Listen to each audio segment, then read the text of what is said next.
25,000 ল'ব কাৰ কাৰ মন আছে হাত ডাঙক চবেই ল'ব বা মোৰ বহুত খৰচ হৈ যাব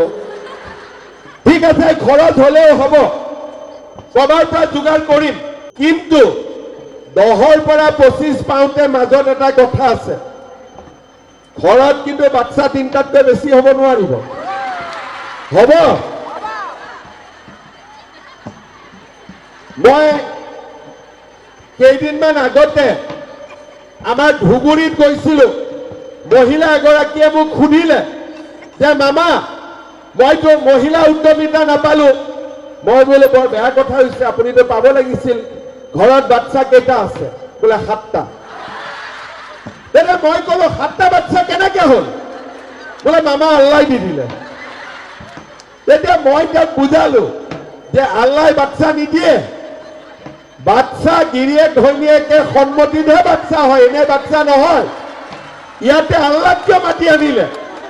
বোলে নহয় মোৰ হাজবেণ্ডে তেনেকে বুজাই দিছে যে এইটো আল্লাই দিয়া বস্তু বুলি আমাৰ বহুত মানুহে ভাবে যে আল্লাহ আমাক বাচ্চা জন্ম দিব দিছে এইটো কতো লিখা নাই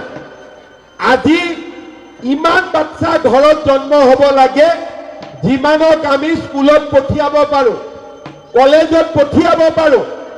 যদি ঘৰত 3টাতকৈ বেছি বাচ্চা থাকে তাকে স্কুলত পঠাম নে আমি মহিলা উদ্যমিতা লাখপতি বাইদেউ হ'ম সেইকাৰণে আমি কৈছো যে এই আঁচনিত অহাবাৰো সুবিধা পাবৰ কাৰণে 3টা আৰু জনজাতি লোক হ'লে 4টা এই কথাটো আমি মনত ৰাখিব লাগিব আৰু আমাৰ অসমখনক এনেকৈ আমি ভাল কৰিব খুজিছো অহাবাৰ আমাৰ চৰকাৰ আহিলে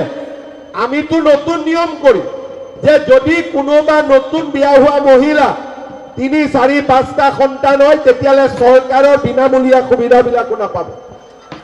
বেলেগ সুবিধাবিলাক নাপাব কাৰণ মোৰ এটাই চিন্তা